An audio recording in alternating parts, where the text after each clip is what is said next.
All right, good afternoon, and thank you for a quick lunch that you all could get outside this room. So, we are just about to begin the final keynote of Winter Institute in Digital Humanities. There have been marathon deliberations in the past 2 weeks. Uh, there have been discussions after discussions on several aspects that connect us to technology, to society, to cultures, to texts, to books, and to methods and tools of computational sciences. This has been a very rewarding experience for all of us, those of us who were organizing this entire Winter Institute. For several of you, it might have been something which is really, really difficult to handle. But this brings us to the final keynote session of the Winter Institute, and the final keynote session is planned according to the aesthetics of the entire Winter Institute. And I would actually I will not speak much about Professor Anil Gupta because my colleague from computer sciences, my senior colleague, Professor Anirban Das Gupta, will introduce and will moderate this session. He will also be the presiding chairperson of this session, along with Professor Gupta, who will actually introduce us to a lot of things, including Gandhian epistemology, including digital design and humanism, including what it means to talk from the grassroots, a question which has come from several of you during the feedback session, what it means to listen to the subaltern. I have always said in my own lectures that it is not about can the subaltern speak, but are you ready to handle if the subaltern speaks?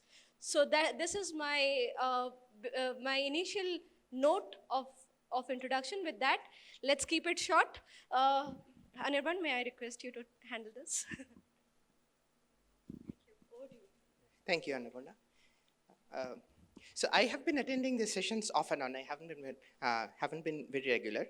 So as an engineer, see, what happens is, to me personally, and probably to a lot of others, is that we get involved quite a bit in the day-to-day grind. That what is the next nice thing that you can create, the next best result that you can prove, the next student to graduate. And to me, this workshop has been kind of like looking up at the pollster and saying, okay, what are the right questions to ask, right?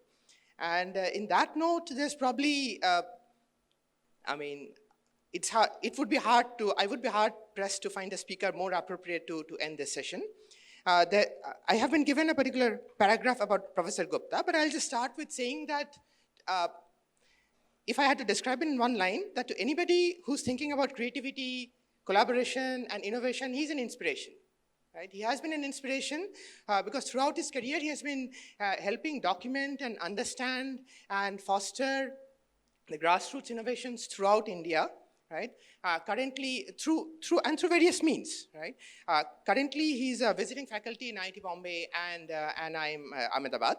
He's also the co-founder of the Honeybee Network. A lot of you might have heard about it. Srishti, the Gyan, which is the method to sort of convert from innovations to actually entrepreneurship, as well as National Innovation Foundation, and a number of other, and on the advisory council of a number of such panels. Right? He's also been awarded the Padma Shri for his various contributions to management education and to innovation. So with that, I'll request Professor Gupta to start the session. Thank you, Anirban. Thank you very much, dear friends. I would begin with a very simple question, which is about knowledge. How does knowledge happen? And there was a Latin American scholar who I was in touch with in 1980s, 78 and 79, when I was making a transition from molecular biology to social sciences. And at that time, we exchanged some notes, and he mentioned a very interesting thing. He said, knowledge happens when you stand at a bus stand and somebody comes and has a conversation with you, and you begin to notice that there is something common and something uncommon. So what is common gets reinforced. What is uncommon creates curiosity. You may follow it up with further inquiry, or you may leave it at that. So knowledge happens in everyday conversations. Knowledge happens everyday life. But knowledge also happens when we question the dogmas that are very close to our heart. So I'll begin with an institution of 2,200 years ago called as Charvak. Now, during Buddhist period, these people were debunkers. They will question everything. If you have a conversation with them, you have had it, because they will question. Supposing you say, let us live within our means. They will say, no, no, no, let us borrow and enjoy everything. We will see tomorrow what happens. Today, let us eat and drink and be merry. That is, their idea was to expand the margins of the argument to its fullest contradictions. That was the time when paradoxical thinking became the kingpin of philosophical conversation. So, and I believe that today all disciplines are moving towards paradoxical thinking. Almost in every discipline, whether management science, sociology, economics, everywhere we are trying to say, how do we equip ourselves to deal with paradoxical thinking? The ability to think in contradictory terms at the same time. And this Charvak had perfected to the last detail. So the outcome of that was that the logic that developed at Buddhist time was one of the finest logic ever evolved by the human mind in the history of human civilization. Now that triggers another question then, that if Buddhist middle path has to be the middle path, then there must be far extremes of the side. So it is very difficult situation, because at the moment in the country what is happening and the kind of extremes that are becoming very volatile, you begin to ask yourself a question that it's a very sensitive issue, that if you want to make the extremes so wide, then you should be prepared to be surprised by the consequences of those extremes. All over the world we are finding extremist ideas now being talked about in as ordinary manner as one can think about, whereas earlier we probably had to think 10 times before we would articulate them. So today, articulation of extreme thought has become very easy, and social media has provided it a great convenience, because it doesn't cost anything. You just mention anything that you wish to, and it gets circulated, and you start finding out that very extreme thoughts sometimes get a lot of circulation.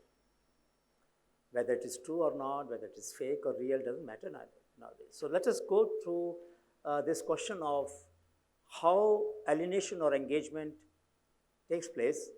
And one of the thoughts that came to my mind was that, has over time our concept of beauty changed? What is beautiful?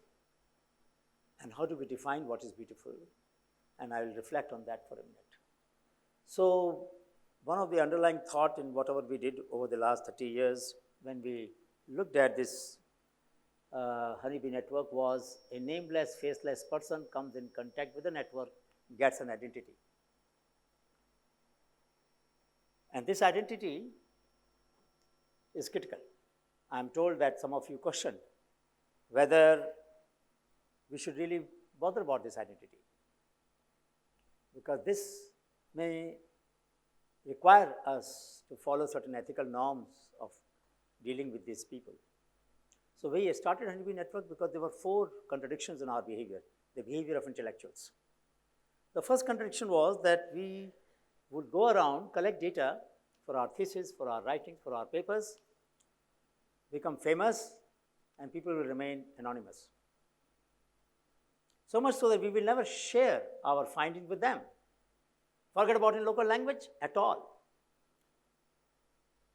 So we became author of ideas that people have shared with us without acknowledging them, without attributing them, and without sharing with them and validating our ideas with them by presenting them our results before we publish them. So this seemed very unfair. And on the top of it, sometimes you can commercialize the products. If it is botanical knowledge or some other knowledge, you could develop drugs out of it, you can make profit out of it, and nothing ever went back to them. Even today, nothing much goes to them. So this is an alienating concept of intellectual who is behaving like a rent seeker, and I was a rent seeker. I was doing the same thing that I am complaining about 30 years ago. I got a lot of fame, a lot of attention, a lot of awards for being very efficient in extracting knowledge from the people. The more extractive I was, the more honored I was. So this is strange. When a profession celebrates rent-seeking, something about which we always write in a pejorative sense, And that led to this dilemma that if that is so, then how am I different from a moneylender or a landlord or a trader who is exploiting in their own markets? I'm exploiting people in the knowledge market. I don't know how many of you scholars here who are finished thesis or are going to finish thesis have shared their findings, if these are based on empirical data collected from people, back with them. Or should not it go to back to them? Should it not be shared? Should be shared or should not be shared? But we don't share. Now we can blame that UGC did not create the guideline. We can blame that AICTE did not develop guidelines. But what about our own guidelines, our own norms of right and wrong, our own criteria of being ethical or otherwise? We don't have to wait for somebody else's guideline. We can develop our own guideline, isn't it? We all have our own guideline. We have all our own standards by which we judge our conduct. So this became the prime mover of the Honeybee Network and the consequent journey that took place about the knowledge and the institutions, culture, education, and technologies developed by the common people. And some of you might know that the subtitle of my book on grassroots innovation was Mind on the Margin Are Not Marginal Minds. And we'll see some examples, but there are many more which we may not see today, but you might like to reflect on. These examples only prove one point, that I may be lacking formal education, but I may be able to think about solutions that are feasible within the constraints that I am in and which overcome my inertia. So alienation because of my rent-seeking behavior and inertia because of my intellectual arrogance. So I can explain all problems in the world by my scholarship. But if you ask me what did I do to overcome those problems, that's not my job. That somebody else should do. The people on the street nowadays fighting, they should be doing that.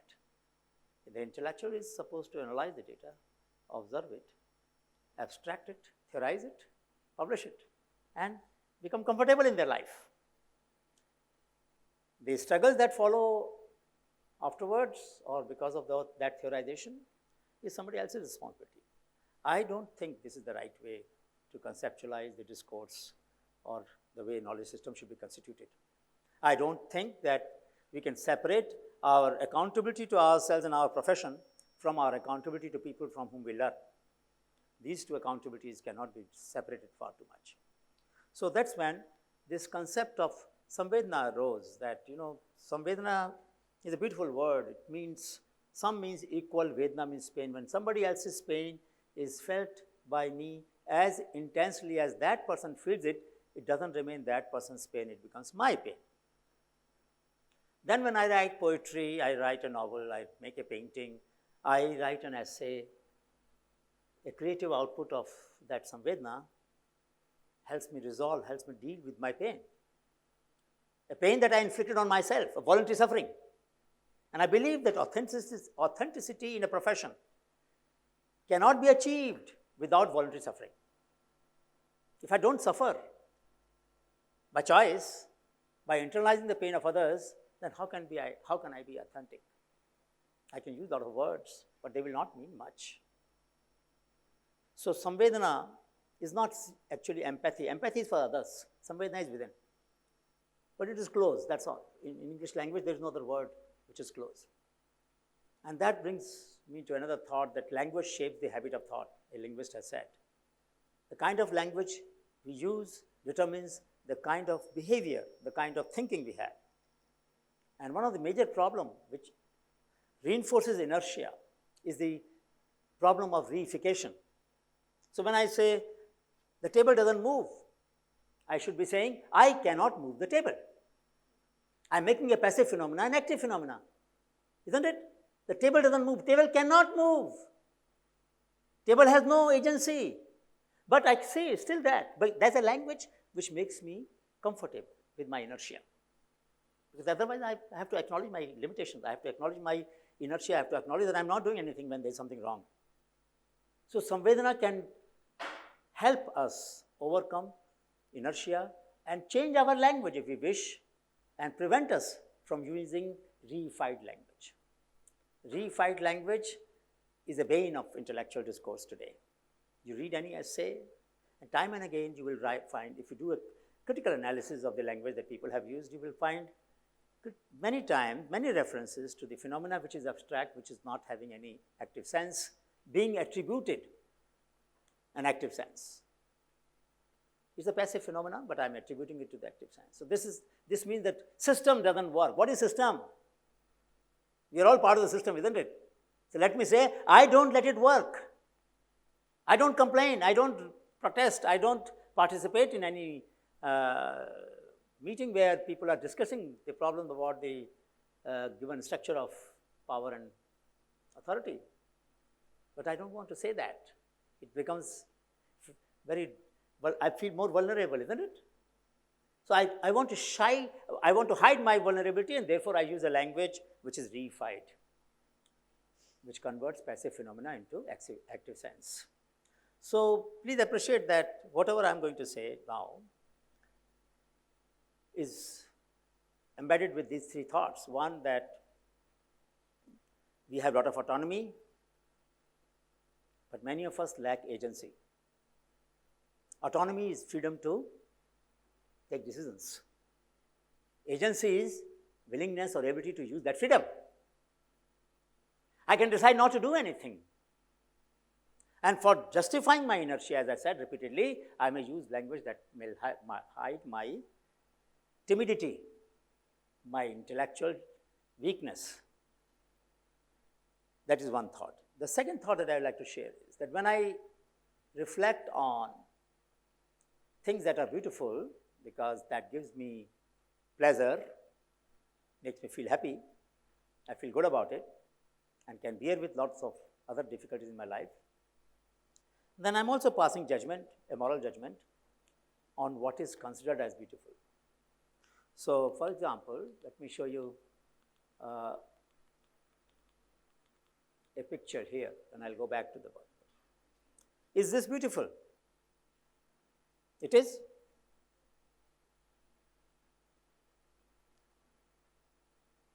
That's a problem. That's a problem. A woman walking in this sand, hot sand in desert, carrying water on her head, how can her suffering appear to me to be beautiful? But it is beautiful, that's what you're saying. Incredible India campaign by Ministry of Culture, Government of India, use this photo to invite tourists to see what? Shame of India. This is shame of India. How can shame of India be sold as beautiful picture to invite tourists? कैसे होता है ये सब कुछ? How does it happen? Can you imagine the limit of our insensitivity? How does it get approved? Obviously, there are many layers in bureaucracy which would have approved this picture to be used as a signature picture. This is not the only example of its kind. There are many I'll show you. So what do we do? So second thought is that the concept of beauty that we often have used to define what we consume, what we like, what we share in the social media, has a problem. If I want to make it a little more tough for you, calculate the download to upload ratio of yours last week. Just calculate. Is there anybody who has more than one upload to download ratio last week? Anybody? Please raise hand. Whose upload to download ratio was more than one? You have been you get the point, what I'm saying? So India has become the largest consumer of global knowledge in the world.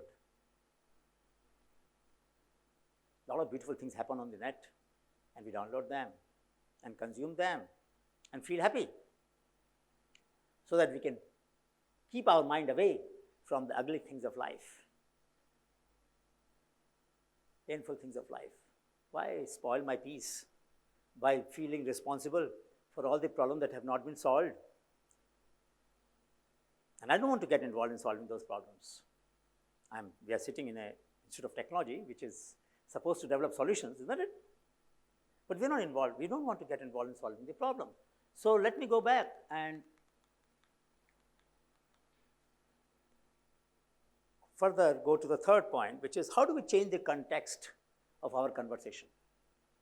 I mean, this workshop, this winter school has been a great effort. I must say that to the credit of Annapurna, that this has helped you to, has brought together very wide dimensions of this central problem of what is the context in which we situate the conversation, the investigation, the inquiry, the documentation, in what context do we situate? And if we change the context, the content will change. So that's why I believe that the shared spaces are cared spaces. You share, and then you communicate to the world what you care about. So if I do an analysis of all the things that you have shared, I can make a good profile of your personality, isn't it? One very difficult. It will tell me things that you could feel good about, feel happy about, feel responsible for. By sharing, you are taking responsibility. In fact, I told my students that, look, let us have a third button here. You have share button, you have like button, you should also have an engage button. Isn't it? And if some of you from computer sciences should help me in doing that. Anirban, kahan hai Anirban? He's gone. But you know, we should think about how to bring an engage button. And you can then convey to the person whose idea you are engaging, but pressing the engage button, look, I am willing to join hand with you. There's a problem. I realize that you alone may not be able to solve it. Let's join hand. Maybe I can help. Wouldn't that be a great word? We can redefine. That is digital humanism. When I'm not just caring, I'm not just sharing, I'm getting engaged. And we should redefine the way digital humanism will take place in future. It will take place through engagement, not through alienation, through engagement. A second of sharing gives me a feeling that I have done my job, but actually I haven't done anything. No problem got solved by that. So let us look at this. So we will talk about teachers of different era.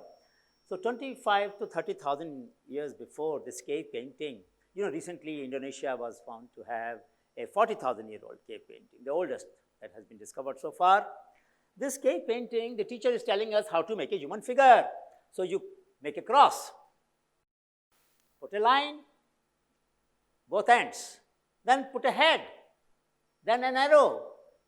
And what he taught or she taught 30,000 years ago, I can get exactly those steps today. No entropy, no loss of information, right?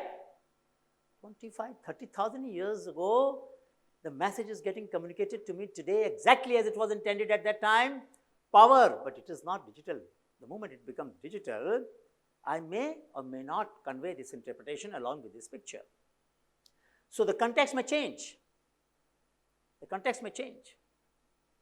Civilization is 10,000 years old, I'm told. But this communication is already taking place. The teacher is trying to teach a generation after 25,000 years. How will you make a human figure? And we still make human figures like that. Warli paintings have abundant expression of these forms. Warli painting, Warli tradition we know about for 1,000 years. This is 30,000 years. And then we have, of course, Egyptians who use this language 4,000 years ago. And we have come back to emojis today. Full circle, right? We have become graphic. You share a text with photo, text, photo, and video, and you know what happens. Well-established heuristics. There is nothing much surprising in what I'm saying. It's well-established.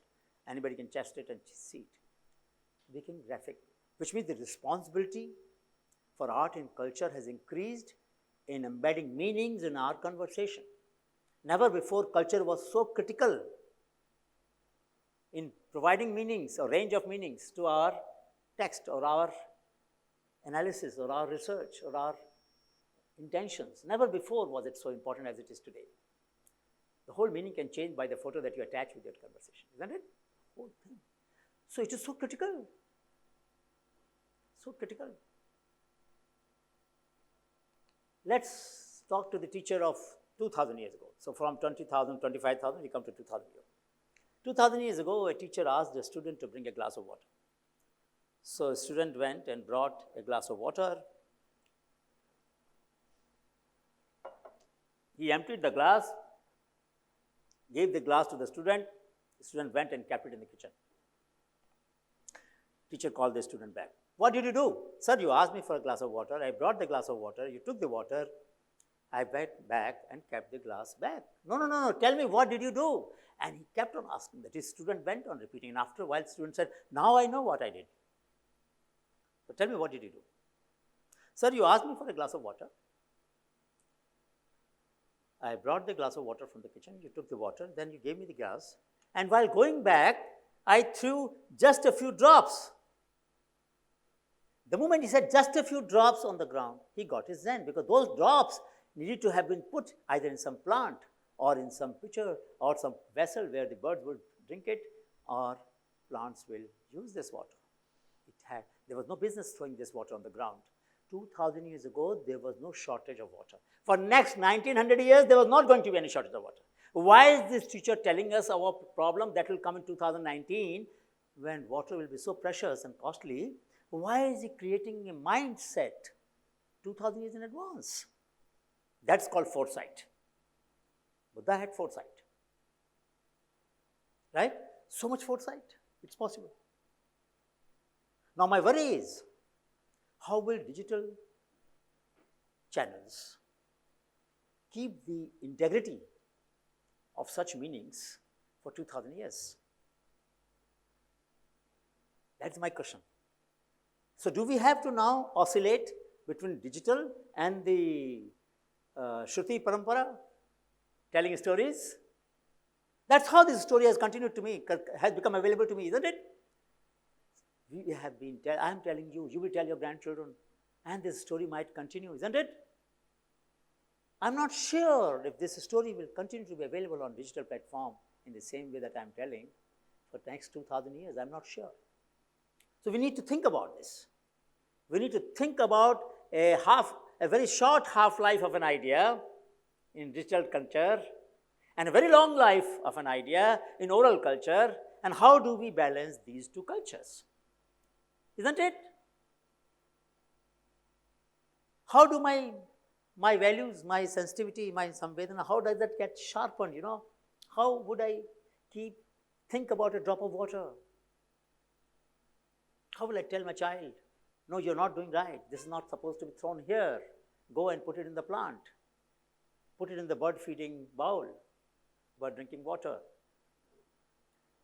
We were doing a study, my colleague Chetan was doing a study on bird feeding platforms in Gujarat. In 200 villages, he did a study to find out whether the space and quantity of feeding birds, great quantity of grains for feeding birds has increased or decreased. That was the question he asked. Beautiful study he did. And he found something very interesting in one village. The concrete platform on which the grains were put for birds to feed had been layered with a clay coating. Very intriguing. So he asked the people, why did you put clay on the concrete floor? Because when birds feed the grains, their beak may get blunted by striking against the concrete floor. So clay will not let it happen. Can you imagine a culture which cares about the beak of the bird? How do I convey this? So we'll have to make films digitally. We'll have to bring a context of the study which made that episode visible to us. So there's a challenge. And this challenge, there's no doubt that without digital culture, without digital medium, this story cannot go to Latin America or to Northeast Africa. It won't travel that far. It will take long time, maybe. Migrations of people, the travelers, long-distance travelers like Faihan and Yuan Sang, they provide us a particular period of history which we don't have any record of. Their record is the only record that we have. Those travelers' record is the only record that we have of that period. So I agree, I understand. That's why I'm trying to bring out this paradox. that we need it, but we need it in a context. That context should not be forgotten. And I think this winter school is all about that context. What context should we use that this discourse on digital humanism does not become a discourse on, does not breed a cavalier attitude towards humanistic values. On the contrary, tells us the limits of what the contemporary digital media does and help us invent new ways of communicating stories and generating ideas so that our children and grandchildren would be able to understand the meanings in the way that we want them to. So we walk in different parts of the country. I have walked more than 6,000 kilometers. Every state, from Gurez Valley in Jammu Kashmir and Anantnag in Kashmir to North Andaman, to Bastar, Narayanpur, Gadchiroli, and next 45th walk will be in Chamba in Himachal Pradesh, 6 January to 12 January. And I'm just coming from Sikkim, northeast Sikkim, where I've taken my students. And why do we walk? Because what next few slides that I'm going to show, I wouldn't have noticed them if I was sitting in a car or on a motorbike. The technology would have impaired my ability to observe those nuances of creativity at grassroots if I had not walked. That is simple. Pedagogical limitation. Different pedagogies have different limitations. By car, you can cover long distance, but then you notice what is there and what is there at the destination. On the way, you don't notice much. Everything becomes just a passing up moment. So we search, we spread, we celebrate innovations, and we sense the unmet need. These are the 4 tasks, in my view, every institution should have an innovation cell, and they should do at least these 4 things. Each one of us should follow at least these 4 things. Search creativity, spread creativity, celebrate it, and sense the unmet needs. Those unmet needs will become driver of our research in some cases, and will create a very authentic intellectual then, hopefully. So we learn from 4 teachers: teacher within, teacher around, teacher in nature, and teacher among common people. I understand that some of you questioned the need for learning from common people, but please don't. They can surprise you. You know, once I was walking in Kutch, and there was a shepherd with 200 sheep, grazing them and walking with them. So I waved hand. I said, "Rukna bhai, please stop for a minute." So he stopped. And I asked, I thought a professor of IIM is asking a very intelligent question, and you will be surprised to know what happened then. So I said, "If one sheep of your herd gets mixed with the herd of someone else, how will you identify?" So he said, "Give me a piece of paper, please." So he said that I had a program of the Shodh Yatra in my hand, where it was written where we would go, where will we have lunch, and so on. And I was holding it like this. He said, "Give me this piece of paper."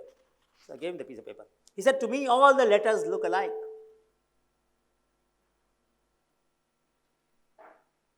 Did you follow? To me, all the sheep looked alike. That's why I asked that silly question, the most foolish question I have asked in my life. And he put a slap on my face in a way, and he walked away.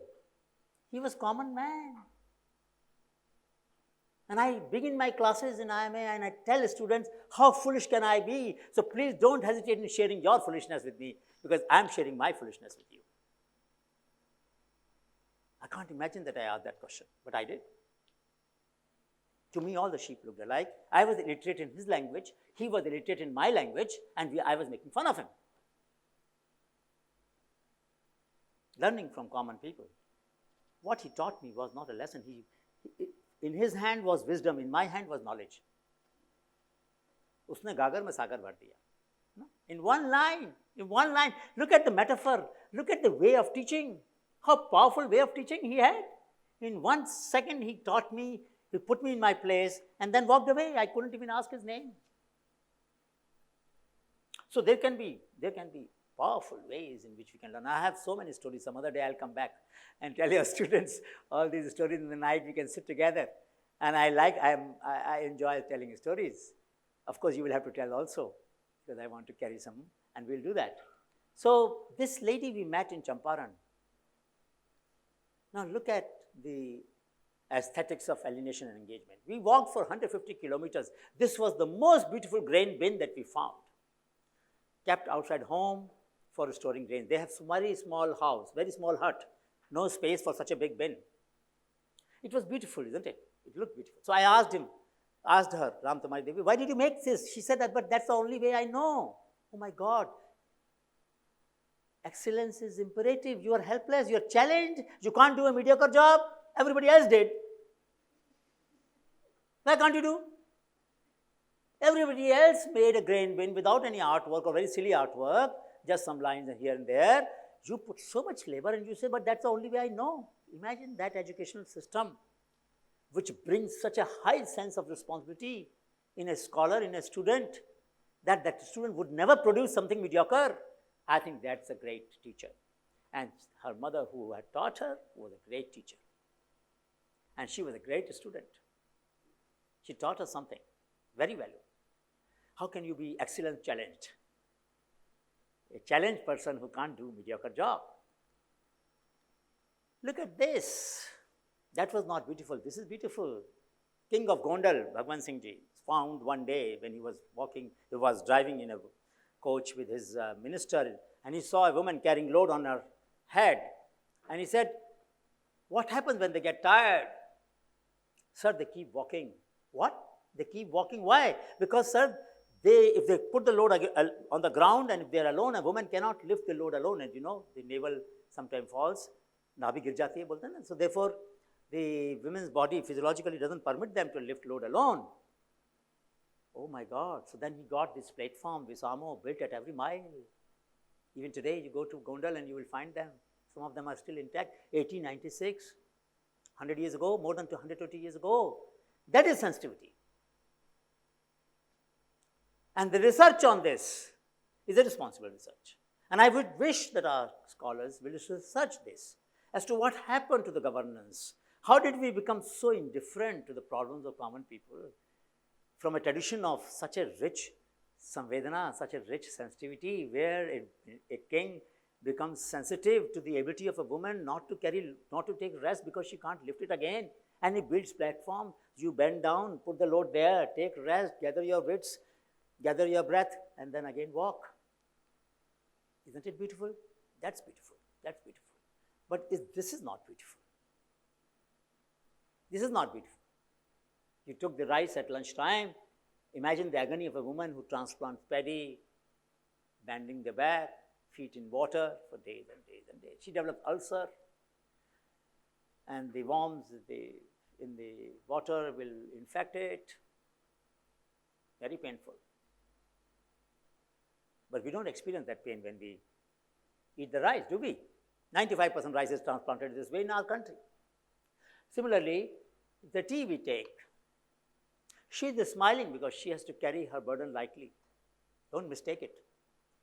She's not satisfied, but she's not blaming. She's not cribbing. The lack of cribbing for women who bear the burden should not be taken as a sign of satisfaction. It is up to us what context do we give to this picture. I can say she's smiling, she's very happy. So why bother about it, sir? Yes, if you put this hand, put 2 leaves and a bud like this and put it here and do it 10 times, 20 times, 2,000 times, 3,000 times, you will have pain here and here. You will have pain, isn't it? Usko dar nahi hota hoga. She also feels the pain, but we don't experience it. So where has intellectual lost the connection between an empirical reality and its interpretation and communication to the scholars in a meeting like this?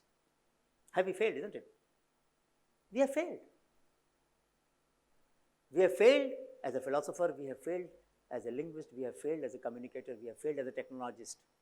We can put 100 satellites in a single launch.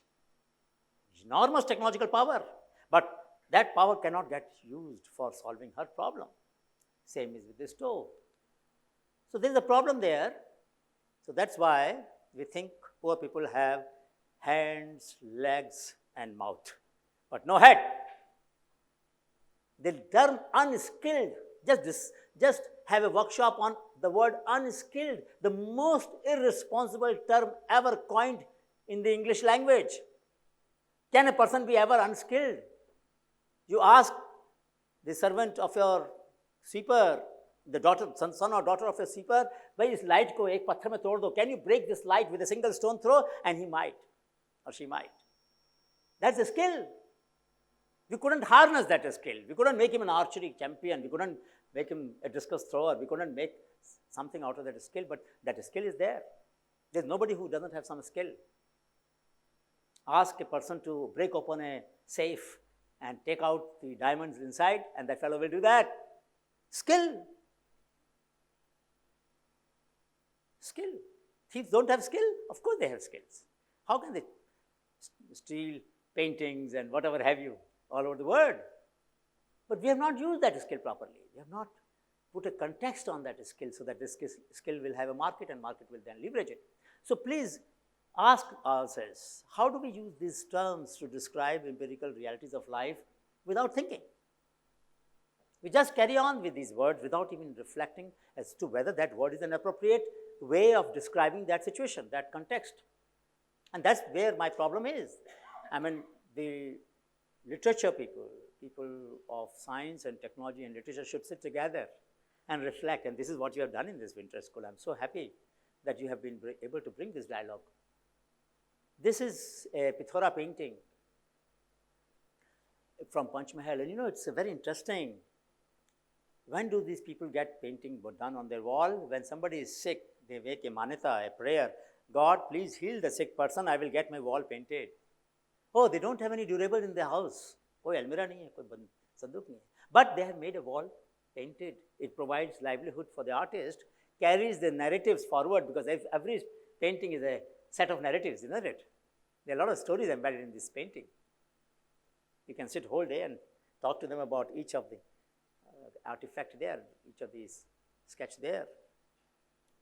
So this is a great tradition in this country where in a part of tribal place, somebody says, my daughter or son is sick, please heal that kid and I will get a wall painted. Not a way. Whether that person gets a medical advice or not is a matter of detail, but the question is, there's a relationship between art, culture and survival in everyday life. Look at this in Purulia, Bhabhi Mahato, she was sitting there. This is my favorite example. I never get tired of repeating this. Look at the whole wall. Thankfully, she had not read about Maslow. Otherwise, she would not have done it. She would have been reminded that you have no right to be enlightened. You have to meet first your physiological need and then other needs and so on and so forth. Damn it, there is no hierarchy of need. At the same moment, Ravidas was mending shoes and could also write hymns. Kabir and Rahim did that. And this is a long tradition. We should not associate intellectual capabilities with menial and material wealth, menial skills and material wealth. Please don't do that. There is no historical evidence. If that was the case, Birla and Tata should have been the most intelligent people in the world because they have the most wealth. The Marwadis of Rajasthan couldn't change Rajasthan. They have so much money in their hands. They should be the most intelligent people. We should appoint them as chair professor here. Isn't it? We should appoint all of them as chair professor in IIT Gandhinagar. But they are the wealthiest people. They have the high status. They must have high skill. There is no correlation of that kind. Please. Either you argue and you prove to me that there is a correlation. Otherwise, you must get this thought dissolved from your mind forever. Vanish this thought. Whosoever believes that skills are a function of a status or of education, please don't. Look at this. We had a Shodh Yatra from my village to Bagpat, from Gangagad, Valanshahar to this, and we saw this work of art on a heap of cow dung cakes. Take away whatever you want from a woman and she will find a place to express herself. Nothing can take away her agency, you know. You don't give her a canvas, she will find a canvas. Kaisa canvas hai ye? Can you imagine a more beautiful canvas than this? Isn't it a superb work? How do we situate it? Where is this part of a knowledge discourse? In which subject are we discussing this? Please tell me. And why are we not discussing it? Why are we not discussing it?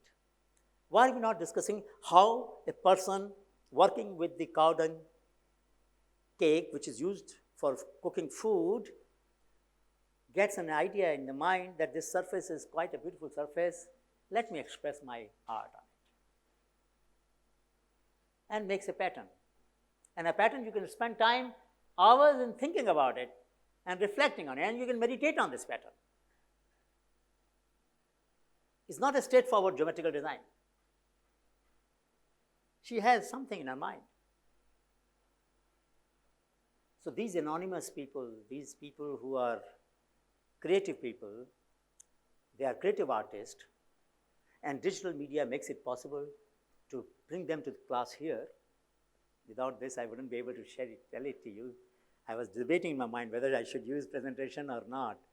Then at the last minute, I decided I will, because I can't describe, maybe my language is not good enough. I am a Hindi medium person, so my language is not good, my pronunciation is not good. So maybe I couldn't have conveyed this as powerfully as I would have liked to, but a picture does mask my weakness. I got only 60 marks out of 150 in my 11th class exam. I got such a poor marks in English. I got second division in my class, and that second division required so much effort for me to then get into university admission and then do whatever else happened in life. But I can tell you, my English was very poor, and it still is probably. So, but should that come in the way of this course? Should knowledge of English become a passport for success? But it has become passport for success. No? The kind of language, I mean, be very self-critical, the kind of English language knowledge we require in our institute for admission, oh my God, does manager need to know so many words? 2,500 words are enough to express oneself, actually speaking, isn't it? That's enough vocabulary. But still, we use these filters to provide, look at that. This is everyday conversation. I'm telling you how in everyday life we make beautiful arrangements and we don't talk about them. You could talk to her and say, but why did you do that? You could have just kept them randomly as we do in our kitchen. She didn't. Why didn't she do that? Because that's the only place available to her to show her creativity. What do we do with people who do not have enough place to show their creativity? Then that becomes a discourse, that becomes an argument, that becomes a debatable issue. How do we provide in our society space for people who are creative but don't have access to that space? That's a power and authority issue, isn't it? That will have to be resolved.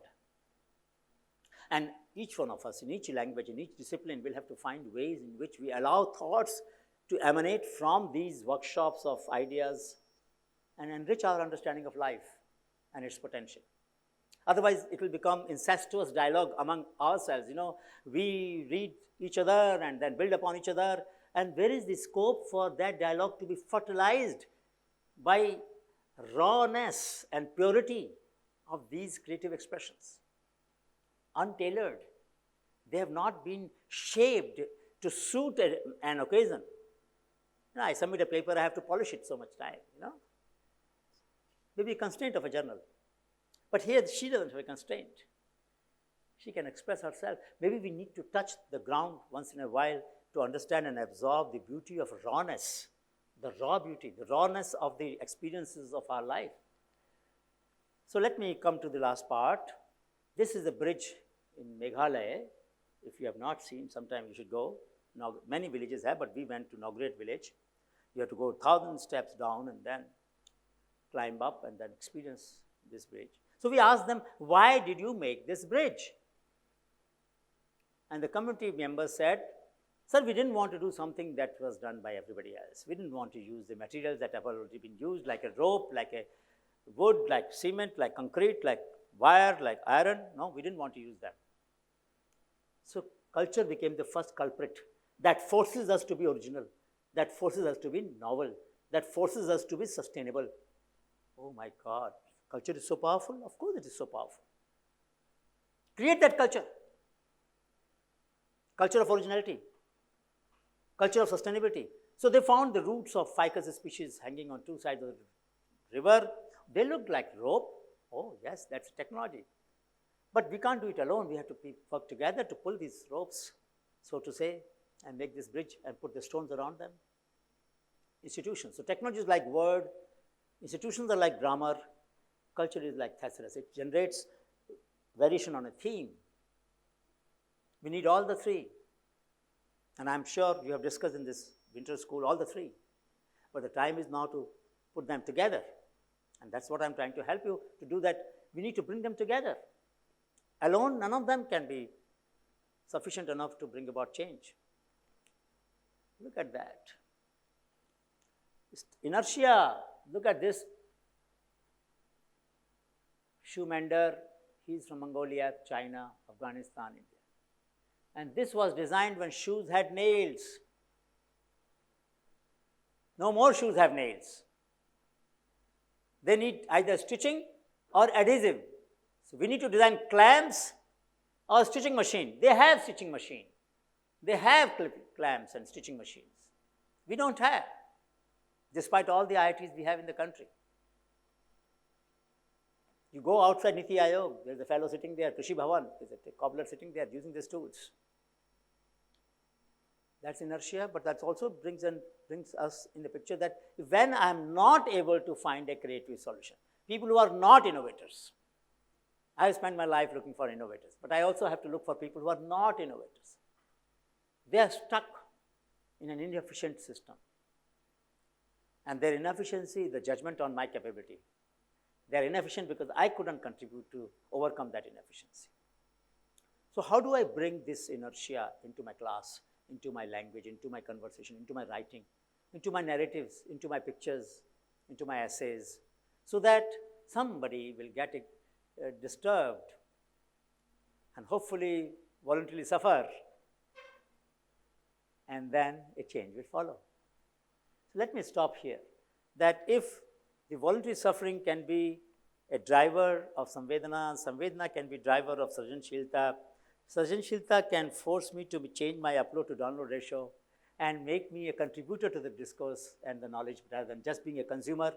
And if this contribution can accommodate oral history and as well as the digital ways of communication, it can communicate the low entropy means of communication. 25,000 years, the message doesn't get down and the message remains intact. Rag Malkons is sung, the narrative is rendered the same way today as 500 years ago. So this ability of oral traditions to carry integrity of the meaning is something that digital media still has to grapple with.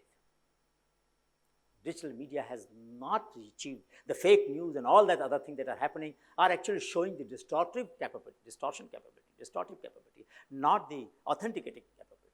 Then somebody else has to do check and bring it on. So digital media is a power, like all other things. It has potential to create tremendous reach for us to get across our ideas, get them verified, not just in India, but by people in Latin America, Africa, South Africa, wherever they are. It also helps us overcome the distance, the asymmetry that institutions create. It can be a great equalizer. I got my students to put together 200 GB of content, 75 GB offline Wikipedia, and another 125 GB of content open source for class 1 to 12th, all subjects, all topic. And I carried with us in Shodhyatra, and we gave it 1 to 8th, 9 to 11th, 9 to 10th, 11th to 12th. And we put it in USB, and I tell you, this is the last story. So I was telling my students that, look, I've got this content pooled, but I have to deliver it to 650,000 villages of our country, and they don't have computers, and how will I deliver? What, sir? What are you talking? I said, why? Have you not heard about OTG cable?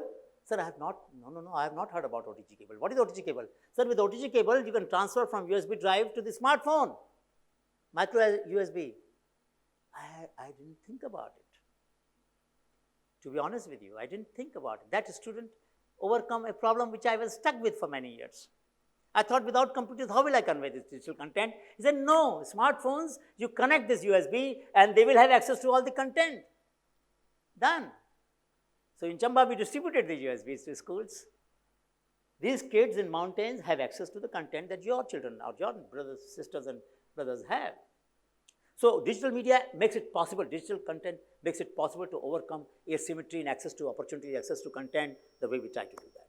That's possible. But it also poses paradoxes and challenges. It has very high entropy. Apps disappear like this. Content disappears like that. Isn't it? The archival system is as good as your search engine is. And mind you, and this is a challenge, Google doesn't realize that there are children in this world. So when you search for eclipse, it can show you a PhD thesis, right? It has no way to find out what age of which class you are in. It doesn't have a ruler where it says, okay, put yourself at what level you are. Sir, I'm in 5th class. So it will give you some content of 7th and some content of 3rd class. Depending upon my comprehension, I can go down or I can go up, isn't it? That's the way it should be. There is no such engine like this today. But there should be. Children exist in this world, and they cannot be served a thesis. To understand a basic concept, they need to get content tailored to few steps above, few steps below their age. Is that capability? Is there any search engine which can do that? But in IIT Gandhinagar, if I can't give this challenge, where will I give this challenge?